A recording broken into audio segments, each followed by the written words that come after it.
Flying Scotsman and my brothers were all green. Explained Gordon one night in the shed. It was all very well in its way, but now I prefer my blue. It makes me different, you see, and that's very suitable for an important engine like me. The engines on our old line used to be blue, Remembered Donald. but nae so dark as we are. Dougie and me never were, though. We had to be black. I like my green too, agreed Henry. I'd hate to be red like James. People would think I was a fire engine, At least people can see me coming. retorted James. I don't disappear into the background like some engines I could mention. If it wasn't for the noise, you'd need a yellow and black front like Mavis.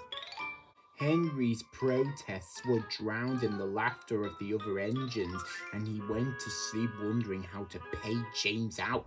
Henry was still cross next morning. What could be wrong? What could be wrong? Wondered the coaches anxiously as Henry pulled noisily away from the big station. Do come along, Henry snorted impatiently. They had a fast run, but it didn't improve Henry's temper. He bumped the coaches when they reached the end of the line. And again when he backed onto them for the return journey. He simmered angrily as the fireman fastened the coupling. No one noticed a rattle beneath Henry's footplate as he snorted away. Hurry, hurry, hurry, puffed Henry. Faster and faster they went. At last, Henry began to feel better. Suddenly, he heard a crack from below his cab. Look out, shouted the driver. He applied the brakes while the fireman scrambled towards the footplate. He was just in time. Both men watched in horror as a winding gap opened between Henry and his tender. Henry stopped as soon as he could. The automatic brake halted his tender and the train some way behind.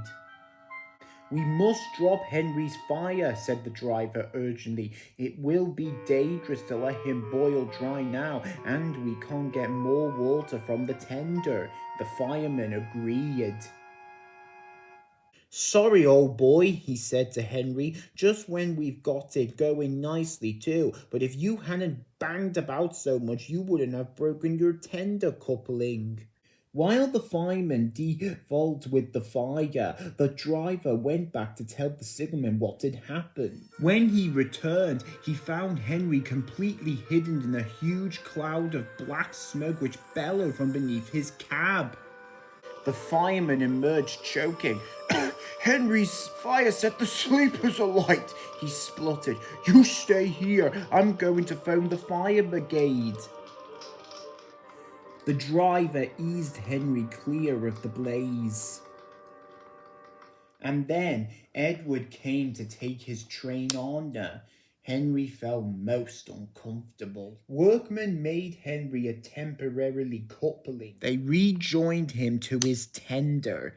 And then the driver and fireman lit a new fire and drove him gently home. Edward, who had of course seen everything, told the others. They were careful what they talked about that night.